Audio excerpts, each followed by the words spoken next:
Hi. So I have got pimple and you can see my skin. There is no filter, no makeup.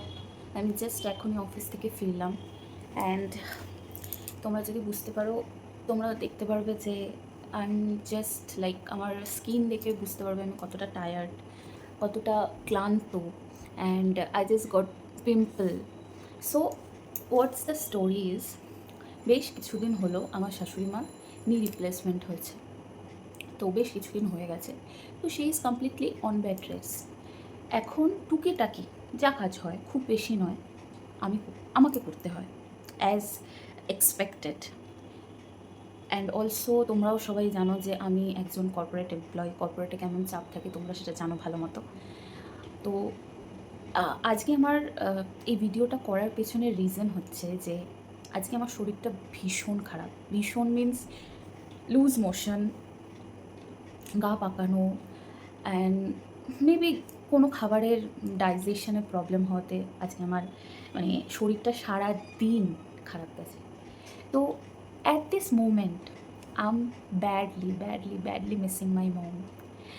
বিয়ের আগে যখন কোনো শরীর খারাপ হতো, সামান্য হালকা সর্দি কাশি এসেই মা শরীরটা ভালো লাগছে না, আর মার তখন কিছু সব মাদেরই থাকে কিছু স্পেসিফিক ডায়লগ, আরও বেশি করে ফোন দেখ রাত্রেবেলা, তখন তোর শরীর ভালো হয়ে যাবে, বা রাত জেগে ফোন দেখ, এইসবই।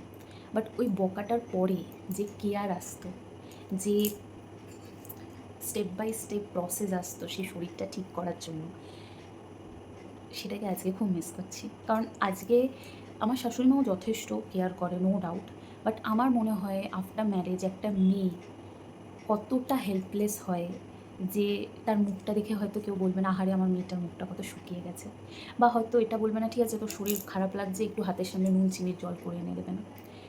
আমার শাশুড়িমাও যথেষ্ট করে, আমি কিন্তু সেও হয়তো তার শরীর খারাপের সময় এটাই ফিল করে যে যদি আমি আমার মার কাছে থাকতাম তাহলে আমার মা এইভাবে আমার ট্রিটমেন্টটা করতো, যেটা হয়তো আমি করে উঠতে পারি না, তার হাজব্যান্ড করে উঠতে পারে না, তার ছেলে করে উঠতে পারে না, সেটা একমাত্র পারে কারা, মা।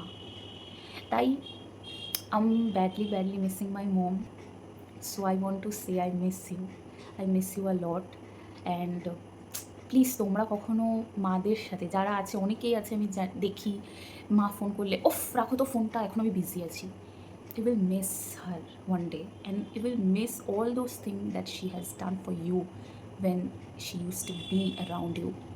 সো আমি এটাই বিশ্বাস করি, এটা বলতে চাই সবাইকে, যতদিন তুমি তোমার মার কাছে থাকো ততদিন তুমি স্বর্গে আছো, লিটারেলি স্বর্গে আছো।